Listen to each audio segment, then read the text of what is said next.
3 अमीर लड़कों ने अचानक मुझे उकसाने के लिए मुझ पर थूक दिया। मैं किसी भी तरह का झगड़ा नहीं चाहता था, लेकिन जब उनमें से एक ने जलती हुई सिगरेट मेरी कार की खिड़की पर फेंक दी तो मैं अपना गुस्सा रोक नहीं पाया। मैंने उन्हें जबरदस्ती गाड़ी रोकने पर मजबूर किया। मुझे उम्मीद नहीं थी कि आगे वाला लड़का जानबूझकर मेरा रास्ता रोक देगा। उसी पल मेरा गुस्सा पूरी तरह फूट पड़ा। जैसे ही मुझे मौका मिला मैंने उन्हें रोक लिया।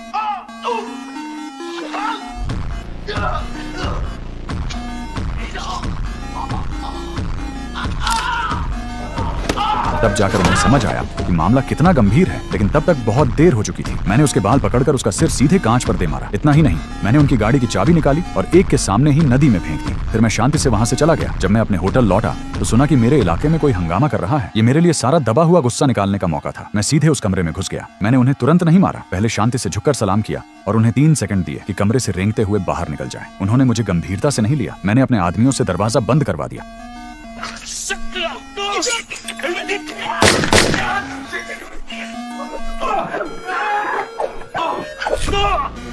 तभी उनका लीडर जैक अचानक तेज स्टील का चाकू निकाल लाया, लेकिन उसने मुझे कम आंका। मैंने जमीन से शराब की बोतल उठाई और उसके सिर पर दे मारी। मुझे नहीं पता था कि वही एक वार मेरे लिए इतनी बड़ी मुसीबत बन जाएगा, क्योंकि उन तीनों का बॉस था निर्दयी सरगना जॉन। उस दिन मैंने उसकी इज्जत मिट्टी में मिला दी थी और अब मुझे उसके पूरे गिरोह की भयानक बदले की आग झेलनी थी। जॉन मेरे इलाके में घुस आया और धमकी दी कि अगर मैंने जवाब नहीं दिया तो वह मेरा होटल जला देगा, लेकिन मैंने जरा भी डर नहीं दिखाया। मेरी सख्त हालत देखकर उसने हमला नहीं किया, क्योंकि उसके दिमाग में इससे भी खतरनाक बदला था। 2 हफ्ते बाद एक रात बहुत ज्यादा पीने के बाद मैं आराम करने ही वाला था कि अचानक कमरे की लाइट बंद हो गई। जैसे ही मैंने लाइट चालू की, सामने हथियारबंद लोग खड़े थे। उसी पल समझ गया कि मामला बहुत गंभीर है। उन्होंने मुझे बुरी तरह पीटा। तभी टोपी पहने एक आदमी आया जो जॉन का सबसे भरोसेमंद आदमी था। जब होश आया तो मैं मोटी रस्सियों से बंधा हुआ हवा में लटका था। उससे भी भयानक बात यह थी कि जॉन खुद वहां आ चुका था, आंखों में जानलेवा इरादा लिए। उसके आदेश पर जैसन ने चमड़े का एप्रन पहना, तेज चाकू निकाला और एक आदमी खून इकट्ठा करने के लिए बड़ा प्लास्टिक का टब ले आया। मुझे लगा अब मौत तय है, लेकिन तभी जॉन के पास एक रहस्यमयी फोन आया। दबाव में आकर उसने मेरे सिर पर हुड डाला और मुझे जंगल में फेंकवा दिया। फोन करने वाला वही गैंग बॉस था जिसके साथ मैं 7 साल से था, लेकिन जो मैंने सोचा नहीं था